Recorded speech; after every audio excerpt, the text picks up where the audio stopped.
Hello everyone, welcome to DSR classes. और आज के हम क्लास में क्या पढ़ने वाले हैं?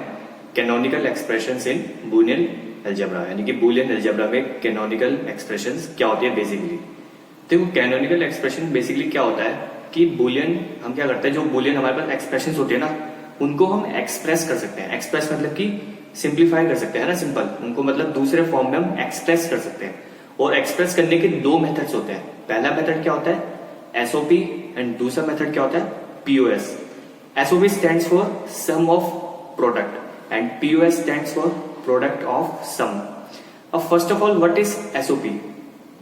As its name suggests, SOP is sum of product. यानी कि इसका मतलब क्या हुआ, जो भी हमारे पास प्रोडक्ट्स होंगे उन सबका सम क्या होता है? SOP होता है।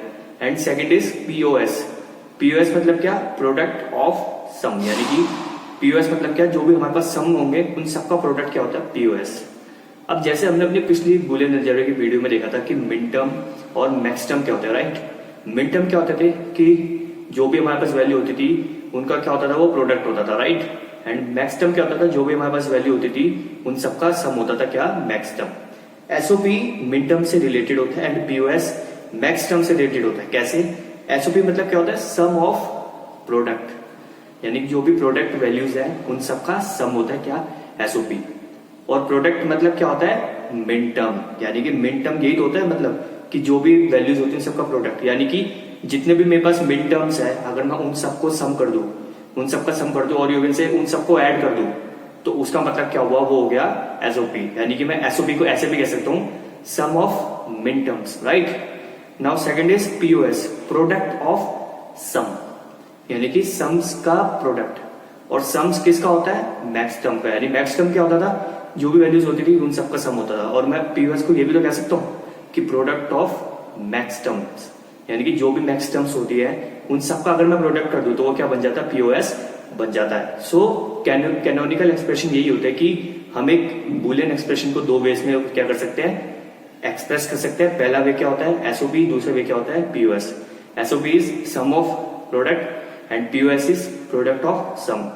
और एसओपी को हम ये भी कह सकते हैं sum of min terms and POS को कह सकते हैं प्रोडक्ट ऑफ मैक्स टर्म। अब इसको और आगे डिस्कस करते हैं इस वीडियो के अंदर, तो चलिए स्टार्ट करते हैं। So guys, every Boolean expression written in following two forms. यानी कि हर एक बूलियन एक्सप्रेशन को हम दो फॉर्म्स में लिख सकते हैं। पहली फॉर्म क्या होती है? SOP, which stands for what? Sum of product. And second is POS, stands for product of sum. SOP को हम ये भी कह सकते हैं sum of min terms, right? And POS को कह सकते हैं हम क्या? sum of max terms. क्योंकि हमें पता है मिन टर्म क्या होता है? जो भी हमारे पास वैल्यूज होती है विद एंड विदाउट बार वाली, उन सबका प्रोडक्ट होता है, राइट? एंड मैक्स टर्म क्या होता है? जो भी हमारे पास वैल्यूज होती है विद एंड विदाउट बार वाली, उन सबका सम होता है, ठीक है? सॉरी, इधर प्रोडक्ट ऑफ सम आएगा, सॉरी इधर आएगा प्रोडक्ट ऑफ मैक्स टर्म्स, ठीक है? तो मिन टर्म क्या होता था? प्रोडक्ट होता था वैल्यूज का। और इसमें क्या है? Sum of product. यानी कि हर एक मिन टर्म्स जो भी है अगर हम उन सबको ऐड कर दे तो हमारे पास एक एसओपी एक्सप्रेशन आ जाएगी। और जो भी मैक्स टर्म्स है अगर हम सबका प्रोडक्ट कर दे तो हमारे पास क्या आ जाएगा? एक POS एक्सप्रेशन आ जाएगी। अब क्वेश्चन अगर मैं बात करूं एग्जाम पॉइंट ऑफ व्यू से, जो क्वेश्चन आता है मोस्ट ऑफ द टाइम मतलब कि एक तरह से मतलब ऑलमोस्ट एवरी टाइम इसी टाइप का क्वेश्चन आता है और हम देखते हैं, ठीक है? क्वेश्चन आपको इसी टाइप का आएगा मोस्ट प्रोबेबली, ठीक है? Derive a canonical SOP and POS expression for the Boolean expression F represented by the following truth table. आपको क्या कहेगा बेसिकली? वो आपको एक ट्रुथ टेबल ले देगा, ठीक है? मतलब आपको ट्रुथ टेबल दे देगा, उसमें आपको 3 इनपुट्स दे देगा एंड एक आपको कोई एक रिजल्ट दे देगा। मतलब एक कोई एक्सप्रेशन के लिए ट्रुथ टेबल का रिजल्ट दे देगा और आपको उस रिजल्ट के लिए आपको canonical SOP and POS expression निकालनी होगी। तो कैसे निकालते हैं आप देखते हैं, ठीक है? इसने हमें क्या गिवन दिया है? XYZ, यानी कि XYZ हमारे 3 इनपुट्स है। ये तो हमें समझ आ रहा है साफ साफ। अब ये F क्या है? F एक बूलियन एक्सप्रेशन है। क्या है? F एक बूलियन एक्सप्रेशन है। जैसे कि हमें पता है कि इसकी डेफिनेशन ही कहते हैं कैनोनिकल एक्सप्रेशंस की, कि हम एक एवरी बूलियन एक्सप्रेशन को दो फॉर्म्स में रिप्रेजेंट कर सकते हैं, SOP एंड POS। तो वही चीज है, ये बूलियन एक्सप्रेशन है। हमें इसको इसने हमें इसको ट्रुथ टेबल की फॉर्म में दे दिया। 1-0 यानी कि रिजल्ट्स की फॉर्म में दे दिया। हमें अब इस बुलियन एक्सप्रेशन को एसओपी एंड पीओएस दोनों फॉर्म्स में रिप्रेजेंट करना है। तो चलिए कैसे करते हैं, ठीक है। सबसे पहले मैं लिखता हूं, एक कॉलम बनाता हूं एसओपी के लिए, ठीक है, और दूसरा कॉलम बनाता हूं किसके लिए, पीओएस के लिए। तो आप देखते हैं कैसे करते हैं। देखो आपको याद होगा कि मिड टर्म्स की मैं बात करूं, अगर किसकी बात करूं, मिड टर्म्स की। मिड टर्म्स में एक चीज और थी, क्या थी वो, कि मिड टर्म्स हमेशा रिजल्ट क्या देते हैं, 1 देते हैं। क्या देते हैं, 1 देते हैं। एंड एसओपी क्या होता है, सम ऑफ प्रोडक्ट, और you can say sum of mid terms, यानी कि एसओपी रिलेटेड होता है किससे, मिड टर्म से रिलेटेड होता है, और यू कैन से मिड टर्म्स का सम होता है क्या, एसओपी। यानी कि अगर मैं जब भी कोई एसओपी एक्सप्रेशन लिखूंगा, है ना, तो वो किससे रिलेटेड होगी, मिड टर्म से रिलेटेड होगी, यानी कि उसका रिजल्ट क्या होना चाहिए, 1 होना चाहिए।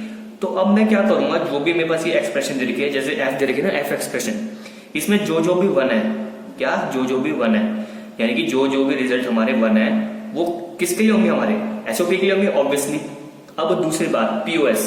पीओएस मतलब क्या होता है, प्रोडक्ट ऑफ सम, और यू कैन से product of max terms, right. और मैक्स टर्म्स एक बात क्या होती है कि मैक्स टर्म्स हमेशा रिजल्ट क्या देते हैं, 0 देते हैं, ठीक है। तो जो हमारे एफ में जो टर्म्स हमारी, मतलब जो आउटपुट्स हमारे 0 है, वो सब किसके लिए यूज होंगे, पीओएस के लिए यूज होंगे। तो चलो देखो कैसे करके दिखाता हूं मैं।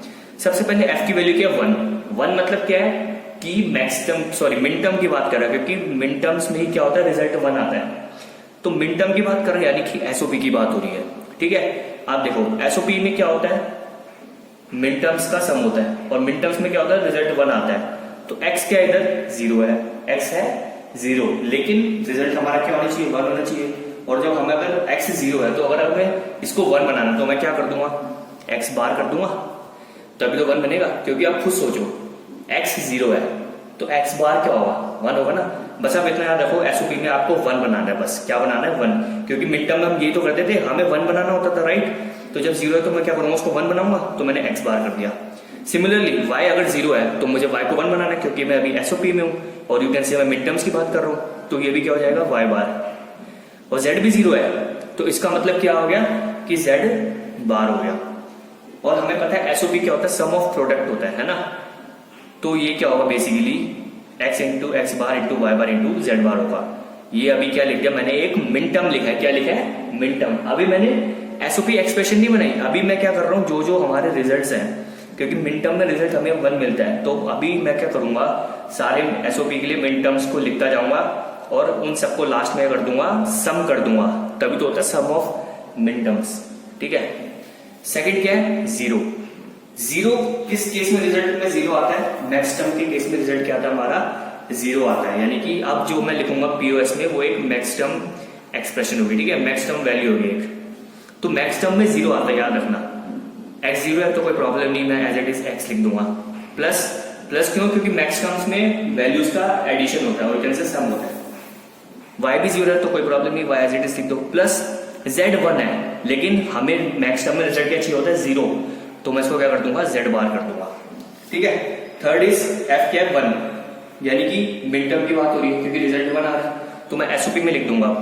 देखो x 0 है, लेकिन मिड टर्म्स में हमें 1 चाहिए होता है, तो मैं x बार कर दूंगा। y 1 है तो y एज इट इज लिख दो, z 0 तो z बार कर दिया मैंने, ठीक है। अगेन f क्या है, 1 है, तो मिड टर्म्स की बात हो रही है। अब मैं अगेन x 0 तो मैं क्या कर दूंगा, x को x बार कर दिया, y 1 है तो y को एज इट इज लिख दिया, और z को मैंने एज इट इज लिख दिया, क्योंकि वो 1 है। नाउ नेक्स्ट अगेन इज 1, ठीक है। तो मिड टर्म्स की बात हो रही है, तो मैं एसओपी में लिखूंगा अगेन, x क्या 1 है तो x, y 0 तो y बार, z भी 0 तो z बार, ठीक है। नाउ नेक्स्ट इज 0 किस में आता है, मैक्स टर्म में आता है 0, तो मैक्स टर्म में 0 आता है, यानी कि अब मैं एक्सप्रेशन लिखूंगा मैक्स टर्म की, वो किस में आ जाएगी, पीओएस में आ जाएगी। तो अब देखो x है 1, लेकिन मैक्स टर्म में हमें 0 चाहिए होता है, तो x 1 है तो x बार क्या हो जाएगा, 0 हो जाएगा ना, क्योंकि हमें 0 चाहिए, याद रखो बस मैक्स टर्म में। प्लस y क्या है 0, तो कोई प्रॉब्लम नहीं, प्लस z क्या 1, तो ये z बार हो जाएगा। नाउ नेक्स्ट इज 1, यानी कि मिड टर्म की बात हो रही है, और मिड टर्म की बात हो रही है तो मैं उसको एसओपी में लिख देता हूँ अभी, एसओपी की फील्ड में, ठीक है।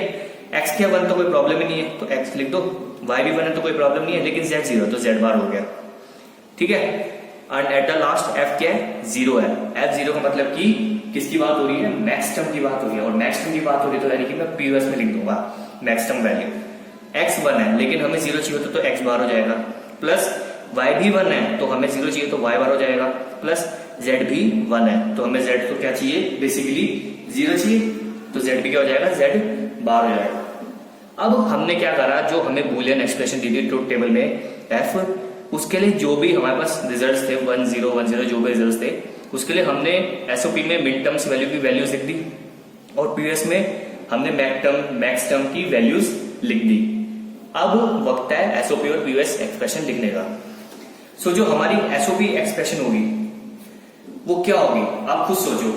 एसओपी डिफिनेशन क्या है, सम ऑफ प्रोडक्ट, क्या, सम ऑफ प्रोडक्ट, और you can say sum of min terms. अब ये जो x बार y बार z बार है, x बार y z बार, ये जो 5 है एसओपी की टेबल में जो 5 प्रोडक्ट्स हैं और यू कैसे 5 मिन टर्म्स है, अगर मैं इन सबका सम कर दूं तो मुझे क्या मिल जाएगा, एसओपी एक्सप्रेशन मिल जाएगी।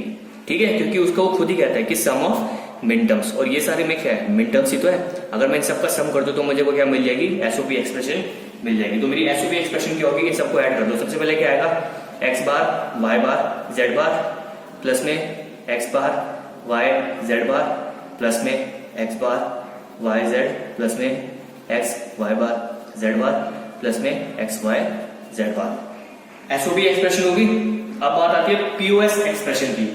पीओएस एक्सप्रेशन क्या होगी, पीओएस का मतलब क्या होता है, प्रोडक्ट ऑफ सम। क्या होता है, प्रोडक्ट ऑफ सम, यानी कि और यू कैन से प्रोडक्ट ऑफ मैक्स टर्म्स। तो पीओएस के अगर मैं कॉलम में देखो, मेरे पास ये जो x plus y plus z bar है, x bar plus y plus z bar है, x bar plus y bar plus z bar है, ये सारे मेरे क्या है, तीनों क्या है, मेरे मैक्स टर्म्स है ना। क्या है, मेरे मैक्स टर्म्स है। यानी कि अगर मैं जो मेरे मैक्स टर्म्स है, अगर इन सबका मैं प्रोडक्ट कर दूं, क्योंकि पीओएस की डेफिनेशन क्या होती है, प्रोडक्ट ऑफ मैक्स टर्म्स, यानी कि इन तीनों का अगर मैं प्रोडक्ट कर दूं तो मुझे क्या मिल जाएगी, पीओएस एक्सप्रेशन मिल जाएगी। तो मेरी पीओएस एक्सप्रेशन क्या होगी, x plus y plus z bar into x bar plus y plus z bar into x bar plus y bar plus z bar. अब आप डेफिनेशन से भी समझ सकते हो, वो होता था सम ऑफ प्रोडक्ट, एसओपी तो है ना, ये प्रोडक्ट्स का सम है ना, सारे जो भी प्रोडक्ट्स हैं इन सबका सम है। और पीओएस का होता था प्रोडक्ट ऑफ सम, यानी कि जो भी हमारे सम है उन सबका प्रोडक्ट, तो है ना, ये सारे सम्स का प्रोडक्ट है ना। तो ऐसे निकालते हम किसी गिवन एक्सप्रेशन के लिए, गिवन एक्सप्रेशन के लिए हम निकालते हैं क्या, एसओपी एंड पीओएस एक्सप्रेशन। और एग्जाम में बिल्कुल यही क्वेश्चन आता है, आपको कुछ नहीं कहेगा, आपको हमेशा एक ट्रुथ टेबल देगा और आपको एक रिजल्ट देगा। जैसे हमें इस केस में रिजल्ट क्या दिया था, एफ, आपको भी एक रिजल्ट देगा, कुछ भी नाम से हो सकता है, एफ जी एच कुछ भी नाम से हो सकता है, आपको रिजल्ट दे देगा। बस आपको क्या करना है, जो भी वंस है रिजल्ट, उन सब के लिए हमको एसओपी की कॉलम में हमें मिन टर्म्स वैल्यू लिखनी है, और जो रिजल्ट 0 है उसको हमें पीओएस की कॉलम में मैक्स टर्म्स वैल्यू लिखनी है। एट द लास्ट हमें क्या करना है, जो भी एसओपी कॉलम में मिड टर्म्स वैल्यू है उन सबको सम कर दो, और पीओएस कॉलम में जो भी हमारी मैक्स टर्म वैल्यू है उन सबको प्रोडक्ट कर दो, तो हमें resultant SOP and POS expression मिल जाएगी। और इस तरह हमने क्या कर दिया, इस गिवन एफ बूलियन एक्सप्रेशन को हमने एसओपी और पीओएस में एक्सप्रेस कर दिया। सो गाइस, आई होप आपको समझ आ गया होगा कि बेसिकली कैनोनिकल एक्सप्रेशन का मतलब क्या है। कैनोनिकल एक्सप्रेशन का मतलब सिंपल यही है कि कोई भी अगर एक बूलियन एक्सप्रेशन हो, आप उसको दो वेज में क्या कर सकते हैं, एक्सप्रेस कर सकते हैं, है ना। पहला वे क्या होता है, एसओपी, सम ऑफ प्रोडक्ट, और you can say sum of min terms, और दूसरा वे क्या होता है, पीओएस, प्रोडक्ट ऑफ सम, और यू कैन से प्रोडक्ट ऑफ मैक्स टर्म्स। हमने इन दोनों को डिस्कस करा, एसओपी और पीओएस को अच्छे से, और हमने क्वेश्चन को भी देखा।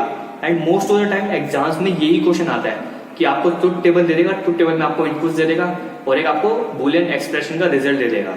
आपको उस बूलियन एक्सप्रेशन के रिजल्ट के लिए आपको एसओपी में आपको मिन टर्म्स लिखने हैं, पीओएस में आपको मैक्स टर्म्स वैल्यू लिखनी है, ठीक है।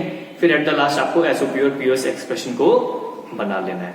ये होता है क्या, एसओपी एंड पीओएस। अगर आपको कोई डाउट है तो आप पूछ सकते हैं। Till then goodbye, take care.